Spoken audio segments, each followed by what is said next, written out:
Liam Carter was born in a forgotten corner of East London, inside a tiny one-room apartment above a noisy street where buses never stopped honking. His mother worked 2 cleaning jobs, and his father had disappeared before Liam took his first steps. Money was always short. Some nights, the electricity was cut off, and Liam would finish his homework under the streetlight outside. On cold winter evenings, he wrapped himself in 2 old jackets because their heater hadn't worked in years. But even in poverty, Liam had something powerful, an unusual belief that his life would not end where it started. He didn't know how, he didn't know when, but he believed with his whole heart that one day he would change his entire destiny. At school, he wasn't the smartest, but he was the most determined.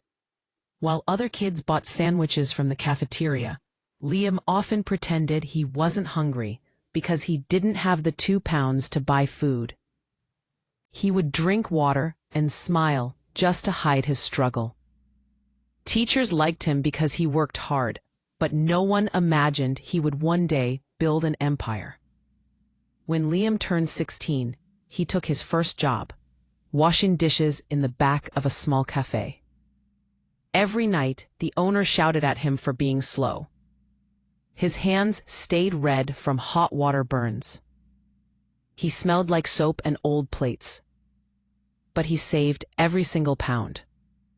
Sometimes he stood outside expensive restaurants and watched rich people walk out carrying bags, wearing suits, driving cars he had only seen in magazines.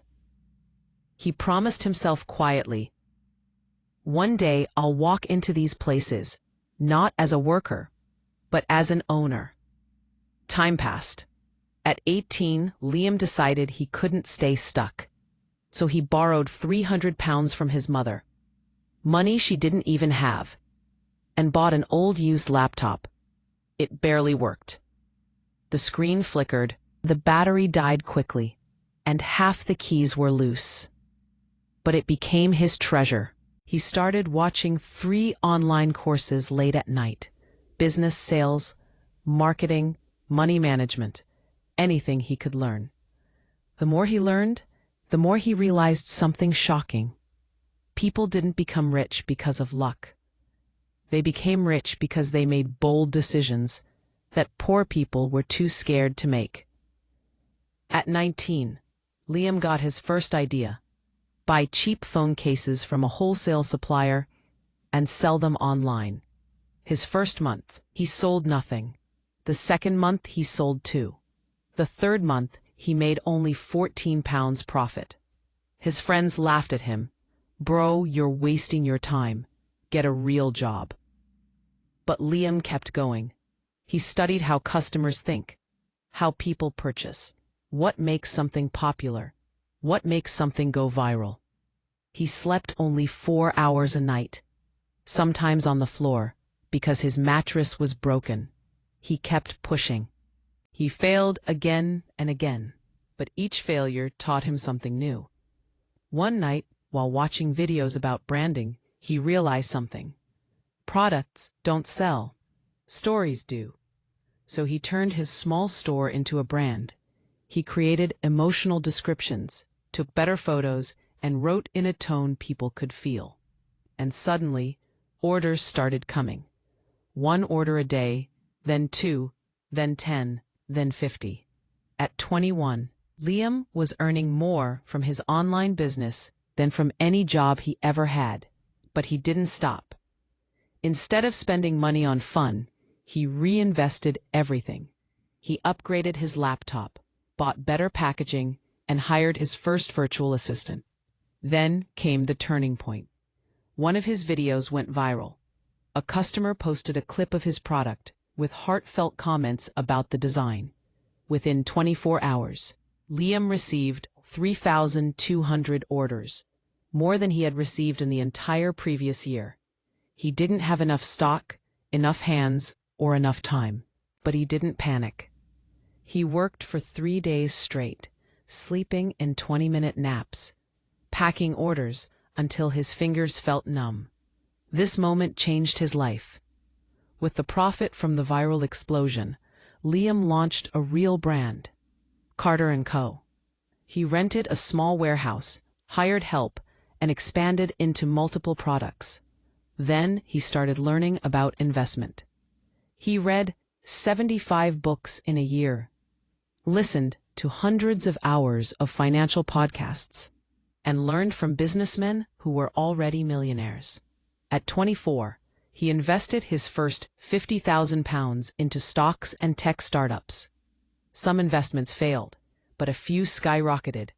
He bought into a new AI company before it went mainstream, and that decision alone made him nearly £1 million. But Liam didn't stop. He expanded his business internationally. He opened offices in London, Dubai, and Singapore. He built teams, created systems, and turned his small online shop into a global e-commerce brand. People now studied his strategies. Universities invited him to give speeches. Big companies asked him for advice. At 27, he hit his first £100 million in net worth. But Liam didn't call himself successful. He remembered sleeping under a streetlight to finish his homework. He remembered the nights without electricity. He remembered being hungry and hiding it. So he created a foundation to help poor kids get education, laptops, scholarships, and guidance. He didn't want to be the only one who escaped poverty. He wanted to open the door for thousands more. At 30, Liam became a billionaire. Not from luck, not from magic, but from unbreakable belief, insane hard work, and a mindset that refused to give up, even when the world said he should. People interviewed him and asked, "What is the secret?" Liam smiled and said, "I wasn't born rich. I didn't have money. I didn't have a father. I only had belief." Success starts in your mind long before it shows in your bank account. If you don't believe in your dream when you are broke, hungry, tired, and alone, then you will never believe it even when you are rich. And when they asked what motivated him the most, he always replied, "I didn't want to prove anyone wrong. I wanted to prove myself right." In the end, Liam Carter's story became more than a story. It became a message for every kid born poor, every young person who feels stuck, every dreamer who is scared to begin. It whispered one powerful truth: your current situation is not your final destination. A poor boy from a small room in East London became a billionaire. Why can't you?